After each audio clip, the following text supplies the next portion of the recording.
Hi, this is Alex Simon, public health advocate with CoPIRG, here today with a conversation from the Capitol with Representative Junie Joseph.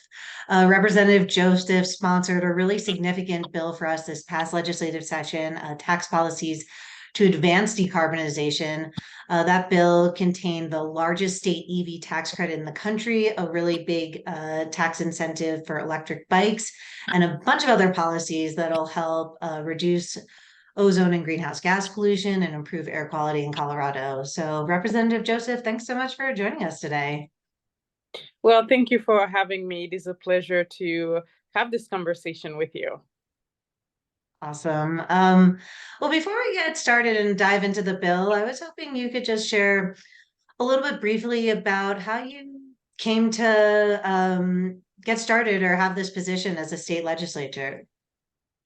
Yeah, thank you for this question. Again, my name is Junie Joseph. I am a state legislator. I represent House District 10 in Boulder. It's one of the best places in Colorado to live in, to come and to shop and to enjoy. I really enjoy being a state legislator. This is my first session. I've been on city council for 4 years now. I will term out in November, but I've been on council for 4 years. So when this opportunity came to join the state legislature, I thought it was a great opportunity to broaden not just my experience, but to take what I have learned over the last 3.5 years at the time to the state capitol, because as you know, local government is closest to the people. So I have had that experience. I know the concerns of my community and I know my community pretty well. So I thought, hey, here's an opportunity for me to go to the state capitol and reflect some of the values of Boulder out there. I think that's great. And certainly sounds like you're busy serving on both the city council and in the legislature at the same time. Well, cool. Well, like I mentioned before, you did sponsor a bill that was really significant for us here at CoPIRG, working on public health, working to improve Colorado's air quality. The bill was HB 23-1272, tax policies to advance decarbonization. And like I mentioned before, this bill was a package of a bunch of different policies that'll collectively help reduce pollution and improve our air quality. It contained tax incentives for electric vehicles and electric bikes, greenhouse gas emission reduction incentives for industrial facilities, incentives for geothermal heat pumps and sustainable aviation fuel. Can you tell us a little bit about how you came to sponsor this bill? And were there any pieces in particular that were really important to you personally? Yeah, thank you. This particular bill is a bill that came from the governor's office. It's one of the governor's priorities, although I can't speak for him. But when I knew this bill was coming online or it was coming to the state legislature, I advocated to be one of the sponsors. And I wanted to make sure as well that you're aware that Rep. Weissman is also one of the primary sponsors of the bill. So it was the two of us. And I advocated to be one of those legislators who help champion and advocate for this bill. And part of the reasons why I wanted to do it is because in Boulder, our primary concern really is environmental. You'll hear in Boulder, people may have questions or we may have conversations and debate about what is important to us as a community, but you'll know that the people of Boulder rally behind environmental change or environmental sustainability and climate mitigation.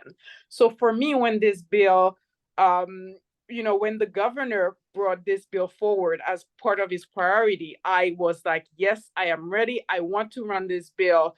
And another reason why I felt I was very compelled by the issues that this bill championed as a tax credit is the EV credit and also the e-bike, right? It really takes care of, I would have to say to you, part of what moves me or what pushes me to wake up every day and be a legislator is some of our equity concerns in the community. As you know, I really believe wealthy people will be able to take care of themselves by virtue of the fact that they have a lot of resources. Money can buy you a lot of resources, but working people is very different because of the lack of money, right?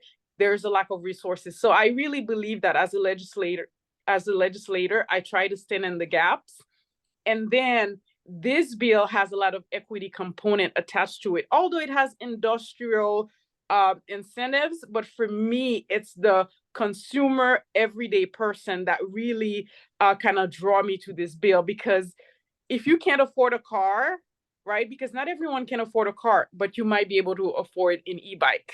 So to me, that was really compelling to me, because even as a legislator, I am a working person. I am a bit younger, but there are quite a few legislators who are younger than I am, but I'm new into the workforce. So you may not be able to buy a car right away, but you will be able to get an incentive to buy an e-bike. Again, that's still, protecting our environment or air.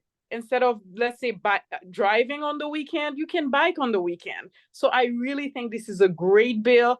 It's very, very consumer oriented when it comes to the EV incentives and also the e-bike incentives. Awesome. Well, thanks so much for sharing that. And as someone who used the city of Denver's e-bike incentive program to buy an e-bike, and now I use that to take my son to and from school, I really appreciated the role of the incentive in helping me make that decision and make that purchase, because it's often the high upfront cost that can be a deterrent. So I think this incentive is really powerful. We've seen how successful the Denver program is, so it's really exciting to see it roll out on a state level. And I agree, it's not one thing again that's going to solve Colorado's air pollution problem. Like you said, it's a variety of different things. And I think what this bill is really great about is it's helping create more choices for people. And those choices are going to help improve our air quality. So yeah, thanks so much. And it's really exciting over the next year to watch some of these programs and incentives, start to come to fruition. So before we wrap up on this, what do you see as next steps, either in terms of implementation, studies, policies that you would like to see or you hope for or envision around electrification or decarbonization? What's in the Junie Joseph hopper? Thank you so much. I have to say to you, I'm very lucky to be in a place like Boulder, right? Because the state, everyone is not equal, or every policy issue is not implemented equally because of the different issues. Some areas, it's very much, there's a lot of fracking, and fracking is part of their economy. But in Boulder, it is not, right? We have a lot of clean energy in Boulder, and we have a lot of clean energy employers in Boulder. So it allows me to be very bold. So I'm very grateful for that. And I do see my role as someone, I have to be thoughtful in the way that I work, in the way that I legislate, because I have some understanding of, hey, Boulder, we can be bold, but in other communities, because they rely on, on fossil fuel, it's very different. So we have to consider the impact of our legislation on them. But I'm still very grateful for the work. I have to say to you, I do see, I guess, opportunities, right, for improvement in this field. And it's something that is very personal to me. Currently, where I live, I rent. I'm a renter. Again, as I mentioned to you, I'm a working class person. So when I walk onto the halls of the legislature, I can't help but to think about working class issues. And I was not able to buy an electric vehicle this year, even though I was one of the people who championed and carried this bill. And part of the reason why I was not able to buy an electric vehicle, even though I just bought a car not even a month ago, I just bought a car. And at the time when I bought the car, I could have had the opportunity to take this credit, but I was not able to because I live in an apartment complex. And in my apartment complex is not properly fitted for electric vehicles. So I think there is a lot of opportunities for infrastructure. We need to grow that infrastructure.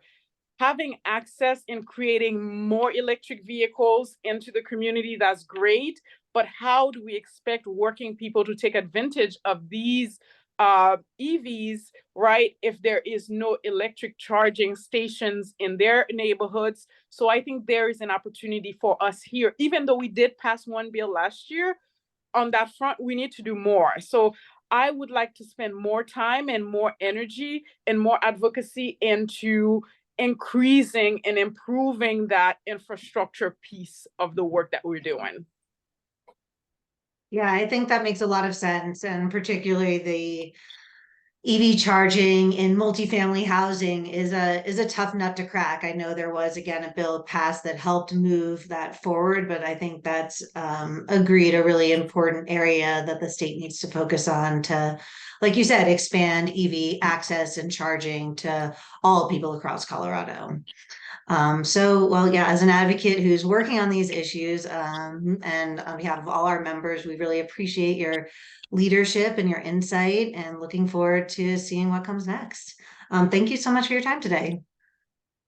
Thank you so much. It's nice to meet you and good to see you. And it's a pleasure working with you and all the other stakeholders in this field. Thank you. Thank you.